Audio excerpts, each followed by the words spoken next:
जी हाँ, देखिए मैं आज मनोज तिवारी जी जो कि यहाँ के अध्यक्ष हैं, युवा हृदय सम्राट हैं, और उनकी अध्यक्षता के अंदर जितनी मैंने भीड़ देखी, मुझे एक शेर याद आ रहा है, जाओ सूरज से कह दो कि गिन ले वो अपनी किरणें, जाओ सूरज से कह दो कि गिन ले वो अपनी किरणें, मेरे यशस्वी मित्र मनोज तिवारी आ गए हैं ज़मीं के हर जर्रे को चमकाने।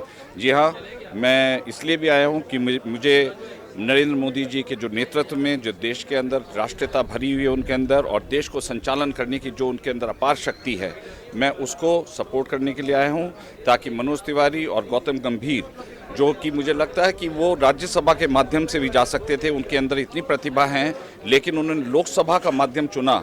उसका सीधा सीधा मतलब ये निकलता है कि जनता की सेवा करने के लिए वो लोकसभा के अंदर आने का उन्होंने कोशिश की है, और ये जो एक बहुत बड़ा संदेश है जनता के लिए, क्योंकि जो मन मानस के लिए सेवा करता है वो ही देश का प्रतिनिधित्व भी कर सकता है। तो ऐसे व्यक्तियों की हमें बहुत बहुत स्वागत करना चाहिए।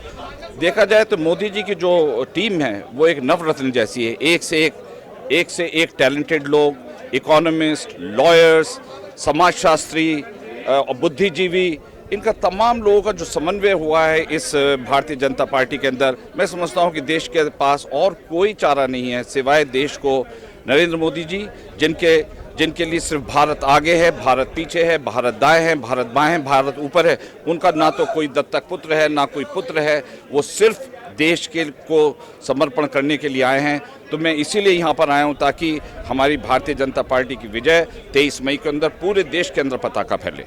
दिल्ली में 7 सीटें हैं लोकसभा की। जी, आप किस सीट के लिए प्रचार करेंगे या देखिए मैं पहले तो मनोज तिवारी जी के लिए आया हूँ, क्योंकि मैं भी बॉलीवुड से हूँ और उनका मेरा बॉलीवुड से नाता बहुत पुराना है, और मैं इसके अलावा जहाँ पर मनोज तिवारी जी कहेंगे मैं जाऊँगा। मैं यहाँ पे 4-5 दिन रुकूँगा, और जितने भी कैंडिडेट्स हैं उनके मार्गदर्शन, उनके दिशा निर्देश के हिसाब से मैं तमाम कॉन्स्टिट्यूएंसीज़ में जाऊंगा, दौरा करूंगा, चुनाव प्रचार करूंगा, और अपनी तरीके से घर में जा करके लोगों से प्रार्थना करूंगा कि भारतीय जनता पार्टी को जिताएं।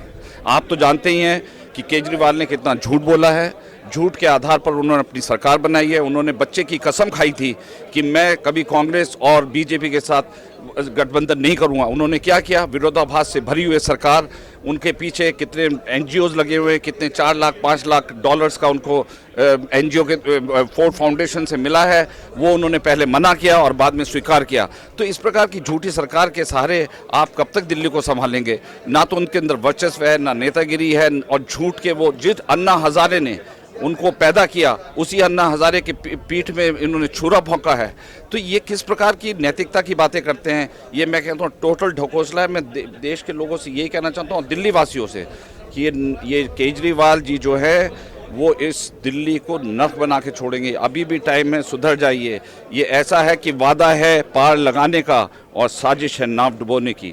तो मैं यही कहने के लिए आया हूँ कि इनको उखाड़ फेंकिए और भारतीय जनता पार्टी के लोगों को लाइए। धन्यवाद।